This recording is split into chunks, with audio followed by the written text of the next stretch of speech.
Olá, eu sou Leandro Oliveira e aqui estou começando uma série novíssima das nossas discussões no canal, que eu vou falar de cinema e como não poderia deixar de ser. Essas sextas-feiras eu vou falar de cinema enquanto eu tomo um cafezinho aqui, meu cafezinho nessa xícara da Colômbia. Bom, eu estou muito animado porque hoje a gente começa com um filme que eu gostei muito e eu preciso já abrir nosso papo comentando que eu gostei muito de Dia D. Dia D, né, do Steven Spielberg. Um filme que, para todos os efeitos, tem marcado assim um novo momento, né, da carreira desse, que sem sombra de dúvida é um dos grandes artistas, do nosso tempo. É interessante porque o Spielberg não está sendo unânime na sua recepção nesse filme. Bem, na verdade, a crítica se divide de maneira bem evidente entre alguns que são entusiastas da proposta do filme, outros que veem claramente como um filme é, menor da produção dele. Eu preciso dizer que isso também tem que ser matizado com uma referência importante, que o Dia D é, superou a marca de 100 milhões de, de dólares em bilheteria global nos primeiros 4 dias de exibição. Então, isso é evidentemente um grande feito. Pra vocês terem uma ideia, a produção inteira do filme custou cerca de 110 milhões de dólares. Então, pô, o filme já está quase se pagando. Se considera a partir desse, dessa referência que ele tenha que arrecadar cerca de 275 milhões de dólares para dar lucro, né, por assim dizer. Mas, por assim dizer, não, de fato, para dar lucro. E as apostas são que ele vai conseguir. Como sempre acontece em casos de bilheterias, a primeira semana é muito significativa porque, em alguns momentos, e esse é uma realidade em todas as salas de cinema, em todo filme que se conhece. Em alguns momentos, a partir desse primeiro impacto, o filme tende a crescer pelo boca a boca. E aqui entra o papel da crítica curiosamente, porque a crítica sendo negativa, ela eventualmente influencia um boca a boca negativo, o que faz com que talvez o filme tenha alcançado o seu auge nesses primeiros 4 dias e a partir dali comece a arrefecer a audiência. A ver. O interessante, no entanto, é que essa primeira audiência lida com uma expectativa, quer dizer, a expectativa de mais um filme de Spielberg. E a partir dali, quer dizer, o crescimento ou não desse box office, né, como se diz em inglês, vai lidar com a bilheteria, né, vai lidar mais um pouco com essa, digamos, expectativa versus realidade. Mas eu digo e reitero, e não sou sócio do Spielberg, que eu fiquei muito, muito entusiasmado com o filme. Eu achei um filme realmente interessante. Eu vi, são 2 horas e meia praticamente de filme, que eu vi com muito sabor, com muita alegria, com muito engajamento, né? Conta a história, e isso também é um fato que não tem nenhuma referência de spoiler aqui ou coisa do gênero. Conta uma história, é, mais uma vez, do Spielberg revisitando esse que é um lugar importante da sua filmografia, que é da convivência com seres inteligentes de outros planetas e galáxias, sistemas solares, enfim. O dia D faz referência ao dia, e aqui eu comento ainda tentando evitar o spoiler, ao dia em que essa verdade da existência de seres de outros planetas se estabelece, né? Se coloca a público, né? É, menos do que comentam algumas sinopses, não fala do dia em que os alienígenas chegaram, mas fala dos dias que antecedem a realização por parte dos humanos de que há vida em outros planetas. Isso tudo é construído de uma maneira muito engenhosa por esse que é, sem sombra de dúvidas, o time dos sonhos com o qual o Spielberg trabalha. Antes de tudo, com um roteiro que é um roteiro extremamente bem desenhado pelo David Cope, que é um sujeito que constrói tudo isso que de algum modo eu sintetizei de uma maneira muito habilidosa. Então, enquanto você está vendo o filme, você vai entendendo qual é o problema que aqueles protagonistas estão, de algum modo, é, com o qual eles estão lutando. E é muito interessante que o roteiro tenha como base, a premissa do roteiro é uma teoria da conspiração, objetivamente é uma teoria da conspiração, né? Que lida com essa tensão que, arrisco dizer, todos nós temos, não necessariamente nós cooptados por teorias da conspiração, mas todos nós temos essa tendência de ver o mundo a partir de um jogo de instâncias de controle, que são por vezes instâncias veladas de controle. Né? E eu não, eu acho que eu não tenho amigos que não reconheçam que por vezes a gente tem uma grande operação de mídia, por exemplo, que controla acesso a algumas informações. Ou por vezes tenhamos grandes operações de conglomerados sei lá, administrativos que de algum modo move uma certa burocracia, uma certa inteligência que move de uma maneira quase como de uma grande inteligência que move os desígnios da humanidade, sejam as big techs, seja a indústria farmacêutica, né? Tudo isso que faz parte do nossa é quase que uma espécie de folclore internacional, né, da humanidade contemporânea, né? Toda essa ideia é a premissa do filme. O filme parte dessa realidade, disso como uma realidade, existindo, portanto, é, uma corporação paraestatal, se eu posso dizer assim, ou é, uma organização estatal não pública que de fato controla o acesso a essa informação tão delicada, né, de certa maneira, que é da existência ou não de seres inteligentes que eventualmente visitaram nosso planeta Terra. E aqui, a partir dessa premissa, o filme se move pelos caminhos dos nossos heróis, que são, como não poderia deixar de ser, personagens que estão tentando desvelar essa verdade, estão tentando tornar essa verdade pública. Isso tudo se reconhece no primeiro terço, primeiro quinto do filme. Então, eu estou fazendo, mais uma vez, nenhum spoiler ao comentar sobre isso. O que é interessante, e aqui eu acho é, realmente curioso, isso me aconteceu ali, a leitura do filme, é como o roteiro, ele organiza um pouco essa junção. Eu vou falar já disso, mas eu estava comentando, eu tenho que voltar ao fato de que a gente está lidando com um filme com esse time dos sonhos, né? O Spielberg junta o Copper, esse roteirista, o seu grande diretor de fotografia, o Janusz Kaminski, com quem ele já colabora há algum tempo, e é um mestre em todos os termos, né? A fotografia do filme, a cinematografia do filme é absolutamente deslumbrante. A música do John Williams, o Michael Ken é o editor, é o montador do filme, enfim, ele está lidando com a sua trupe, né?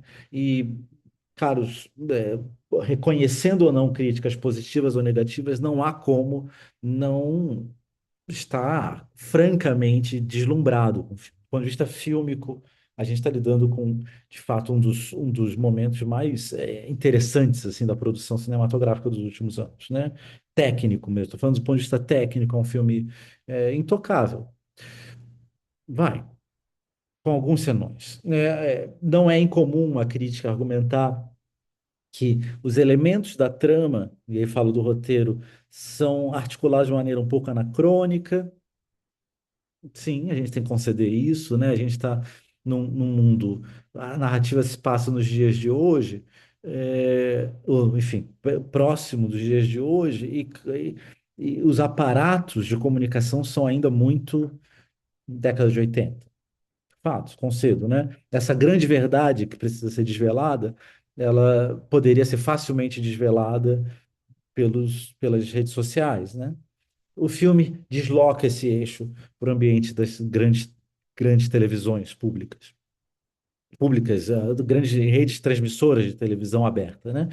Não necessariamente pública, mas televisão aberta. Ok, há de se conceder. A música é evidentemente um ponto quase que intocável. A gente está com John Williams na sua grande forma. John Williams, o artista talvez mais importante da produção norte-americana do cinema, né? O artista de música mais importante da produção americana contemporânea, uma partitura lindíssima, cheia de boas referências, inclusive autorreferências, mas em nenhum momento se maneirista, né? Em nenhum momento se perdendo nas referências próprias, ao contrário, sendo muito sofisticado.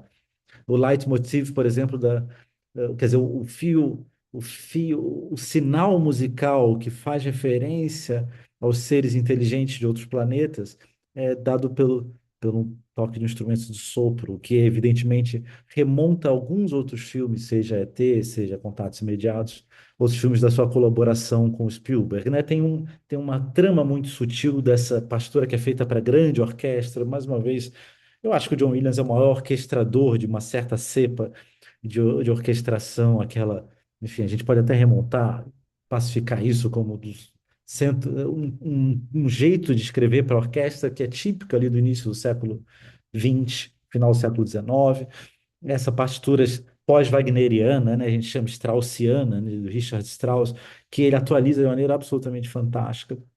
E mesmo assim, há alguns senões, alguns fóruns técnicos que argumentam que a parte de produção de áudio, né, a finalização do áudio, que lida com questões de sonoplastia, coisas assim, peca em um momento ou outro.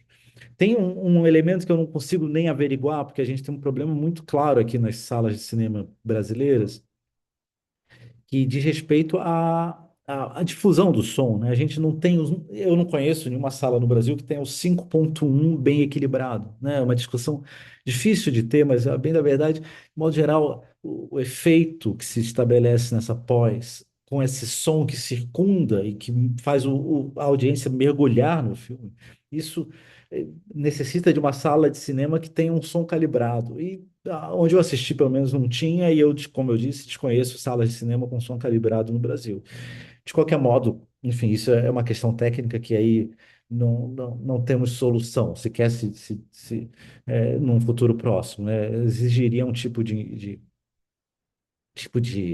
equipamento, um tipo de instalação que nos escapa.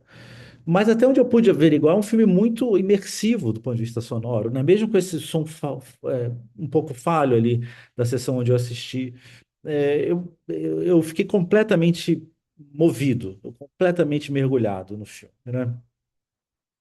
Existem também pequenos sinões que se dá e eu vi isso mais de uma vez no uso do flare, é uma coisa interessante, mas vários críticos apontam como um problema, né, da cinematografia, né? O flare é aquele efeito que a gente tem quando a câmera se coloca após o personagem. Na verdade, o personagem se coloca, né? O objeto está sendo filmado se coloca entre a luz e a câmera. E por vezes a refração da luz na lente eh, realiza esse tipo de efeito um pouco perturbador, que evidentemente tem referências simbólicas, né? Sejam de uma comunicação um pouco metafísica, seja de um certo ambiente, né? Da construção de um ambiente um pouco onírico.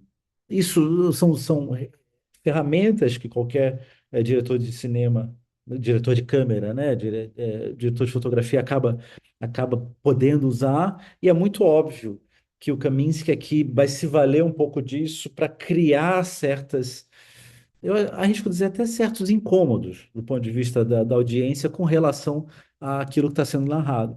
Mas em nenhum momento esse incômodo é, de algum modo, frontal. Ele pode ser um incômodo para esses críticos, porque de fato ele cria um certo artificialismo, esse, essa essa aura, né, por assim dizer, transcendente, um certo artificialismo, mas pessoalmente, eu acho completamente é, bem justificado nos momentos em que são usados e, eventualmente, em toda a dinâmica da cinematografia, tal como o filme está sendo feito. Então, o que eu quero dizer com tudo isso é que, do ponto de vista técnico, o filme é muito bem feito, né? E tudo isso que se pode apontar não são questões objetivamente técnicas, são questões talvez de gosto, né? Se eu fosse falar da montagem, por exemplo, isso vai ficar muito evidente. É um filme de 2 horas e 20. E claro, aqui eu preciso dizer, 2 horas e 20 é um tempo necessariamente proibitivo para boa parte do público de sensibilidade contemporânea, né? Eu me coloco em primeira pessoa para falar disso, né? Eu não tenho tanta facilidade assim de ver um filme tão longo. a gente está acostumado, né, a esse ambiente serial do streaming que a gente vê nas plataformas. Então a gente vê séries, né? A gente vê meia hora, conjuntos de meia hora, e sentar 2 horas e meia, ainda mais numa sala de cinema onde as cadeiras não necessariamente são muito confortáveis, onde eu vi era muito confortável, mas não necessariamente é assim. Isso pode ser muito, muito perturbador para o público. Mas a montagem, para mim, foi tão virtuosisticamente natural. E, aliás, isso é um elemento interessante, porque a trama é bastante generosa. Ela está lidando com elementos muito, muito enormes, muito monumentais mesmo. Uma trama, como eu já disse, que lida com uma espécie de ideário ou ideologia universal, né, de nós, habitantes do planeta Terra. Imagina, não menos do que isso. Então, para realizar 2 horas e meia num escopo narrativo com tamanho e unidade, evidentemente a montagem ela precisa ser muito envolvente e muito coerente. E eu não senti 2 horas e meia passar. Por mais que eu não seja, como eu disse, o melhor termômetro para isso, eu também me rendi ao streaming de maneira muito, muito evidente. Eu percebo que sim, o filme tem ele se organiza essas 2 horas e meia de maneira muito coerente, muito em pé. É como um livro, né? Você vai ler um grande romance, você põe o livro em pé, um grande mesmo, um volumoso, você não precisa de aparatos na frente ou atrás, porque o livro para em pé. A trama de 2 horas e meia para em pé, objetivamente. E isso é um dado que se articula, claro, em parte pelo roteiro, mas em grande parte pelo, pelo modo como a montagem realiza o roteiro, o modo como a velocidade das cenas se justapõe, como se cria o contraste entre essas cenas e, evidentemente, como as sessões todas elas vão se concatenando num discurso em fluxo. E aqui eu levo para o último ponto, que talvez reúna todos esses elementos, é um discurso em fluxo mesmo. Talvez seja dos poucos filmes de tais dimensões que a gente veja no cinema contemporâneo, que não seria possível de serializar. Quer dizer, o que eu quero dizer com isso? É muito difícil imaginar o dia D numa série da Netflix, né?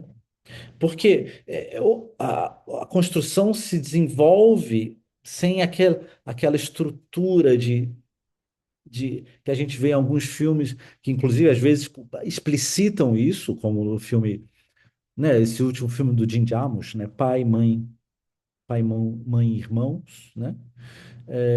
Então ele explicita 3 sessões de 3 narrativas, é quase uma pequena série, né? Uma minissérie concatenada em um filme de 1 hora e meia. Ou em outros filmes como O Irlandês, não sei se vocês lembram do Irlandês, do Martin Scorsese, que é um filme brilhante também, também longuíssimo, um pouco mais de 3 horas, se eu não me engano, um pouco menos de 3 horas, não importa, cerca de 3 horas de filme, mas que são 3 horas claramente organizadas em atos que você pode parar. Aliás, eu lembro de uma conversa com um amigo na época, ele dizia assim, não, eu vi o filme até hora tal, você parar, ele fica perfeito, 50 minutos de filme, depois tem outros 50 minutos, e depois, enfim, você consegue organizar o filme de uma maneira a ser visto tal como num ambiente doméstico. Isso não acontece com o dia D. O filme não é, nesse sentido, editável para um formato como esse. O que me faz sugerir que vocês assistam necessariamente o filme na caixa preta. Vão ao teatro de cinema, vão a uma sala de cinema e assistam o filme, porque não só vocês ganham nessa monumentalidade da grande tela, é um filme de grande tela também, embora não tenha necessariamente planos miraculosos como o do ET. Não, tem tem movimentos miraculosos de câmera, tem cenas absolutamente estimulantes, mas você não tem aqueles, enfim, aqueles horizontes, aquela visada do cosmos, né? Tem pouco disso em Dia D. Mas é um filme que ganha muito nessa grande tela, sim, sem sombra de dúvidas. Então assistam Dia D nas grandes telas e percebam um pouco dessa engenharia de um artista que está pensando cinema a partir da tecnologia do cinema, né? A partir dessa ideia desse cinema clássico, dessa relação até certo ponto clássica, mas certamente estabelecida entre público e sala de cinema e filme em grande tela. Dito isso, eu queria comentar um pouco o elemento que talvez seja o mais. Pouca gente discutiu isso, eu acho que é definitivo, assim, para a gente tentar entender um pouco a pertinência desse roteiro, né? Eu vi, e durante a exibição do Dia D, para mim ficou muito claro que trata de um filme que opera numa das chaves típicas do universo da fantasia e da ficção científica contemporâneas, que lidam com algumas referências que são muito interessantes e que uma delas foi vista em negativo, eu preciso dizer, por uma série que está na Apple TV chamada Pluribus. Quem não viu, vale a pena. A série não está toda exibida, tá só a primeira temporada já veio a público, mas já nos coloca Pluribus, de algum modo, no fluxo dessa questão bem interessante de uma, de uma, de uma espécie de onisciência, a ideia de que um dos argumentos dessa ficção científica é o argumento da onisciência. E o que acontece em Pluribus é que toda a comunidade planetária, de algum modo, fica onisciente de uma realidade do qual escapam alguns seres, né? O Pluribus tem um ponto de vista, inclusive, de alguns desses seres que não comungam da onisciência que arrebata a população humana a partir da chegada dos extraterrestres. Ah, o dia D inverte um pouco o polo. Quer dizer, a gente está lidando, como eu disse, com um ambiente de teoria da conspiração, então somos todos ignorantes sobre algo, e nessa ignorância a gente tem dois polos diferentes. Um dessa organização que eu disse, né? Como eu disse, a premissa é de uma teoria da conspiração, então a gente tem uma organização que é detentora de um conhecimento que escapa a todos os habitantes do planeta Terra e contra o qual despontam dois seres que se iluminam e que, em reconhecendo finalmente a verdade, vão poder se contrapor contra essa organização. Olha, o esquematismo do roteiro é muito interessante, porque ele está, por um lado, argumentando que, nesses termos, os seres desumanos estão entre nós, e é desumano porque tem ali atores, claro, mas é uma organização que detém um conhecimento, mas mais do que tudo, a gente tem essa espécie de pequenos Davi que lutam contra esse Golias, né? Que são esses dois personagens que eventualmente recebem a informação, eles têm acesso à informação, eles são os iluminados de algum modo. É sim, queridos, uma narrativa messiânica nesse sentido. E é muito interessante, porque há é, um elemento de narrativa que constrói esses seres inaugurais, né? Ou pelo menos essas figuras, esses salvadores, por assim dizer, que vão lutar pelo desvelamento da verdade. A trama inteira se move por esse gesto heróico desses dois personagens que vão tentar trazer à luz a verdade. Do ponto de vista do roteiro, é um cinema clássico, né? Evidentemente, mesmo porque a resolução é absolutamente clássica, né? Da trama desses atores. E é, nos seus termos, uma espécie de retomada. Retomada não, porque o Spielberg nunca abandonou esse tipo de estrutura, né? Mas é uma espécie de apropriação do Spielberg desse que é o seu topoi, né? O seu lugar de narrativa o mais natural, né? Ele está, na verdade, imerso no ambiente da cinematografia eh, estadunidense, né? Ele produz a partir desse grande cinema norte-americano. Ele tá só levando adiante as questões desse cinema. Então, se a gente, e aí preciso dizer também, se boa parte da crítica acaba se inquietando com isso, porque de fato é lidar com a ficção científica em termos que são nesse sentido muito pouco. Imagina que desde ET a gente teve filmes como A Chegada, né? Sei lá, Interstellar, né? Que filmes que fazem dobras narrativas um pouco mais sofisticados com relação ao universo e a nossa condição no universo, né? A gente vê o Spielberg retomando essas premissas ainda até certo ponto pueris, mas muito eficientes, absolutamente eficientes, ainda mais porque a gente está falando de um diretor que sabe estar falando com um público de 9 a 90 anos. Como eu disse, eu fiquei completamente convencido do filme. Eu não precisei fazer nenhum senão para gostar do filme ao final dele.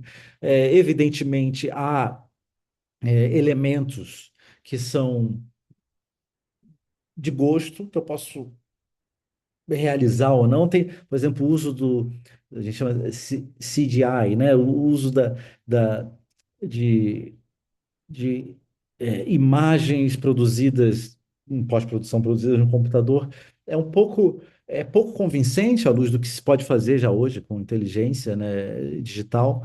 É, os animais são claramente animais produzidos digitalmente. Mas, cá entre nós, eu acho que o Spielberg sabe disso, né? Eu acho que o filme, inclusive, não perde nada disso, porque é uma fantasia, mais do que tudo, não é um filme quase fabular, né? Com esses personagens messiânicos, mas é um filme, é uma grande fantasia. É uma grande fantasia envolvida nesse ambiente todo que eu já comentei com vocês. E, nesse sentido, fica aqueles pássaros, aqueles animais surjam claramente com uma textura, claramente com figura funda, um pouco menos natural, um pouco menos orgânica, realmente não me soaram, não me fizeram qualquer incômodo direto, né? O filme é um filme Spielbergiano por excelência, e nesses termos há que se ter com esse elemento fantástico como parte integrada ali desse tipo de narrativa. Olha, eu não vou ficar dando nota para o filme, mas eu preciso dizer claramente aqui no nosso. Aliás, eu nem tive tempo de tomar um cafezinho, mas eu preciso dizer que no nosso Cinema e Café eu tenho o maior orgulho de estrear o nosso papo com esse filmaço de Steven Spielberg, que eu recomendo vivamente que vocês assistam e espero poder vê-los aqui na próxima sexta-feira falando do próximo filme. Muito obrigado e até a próxima.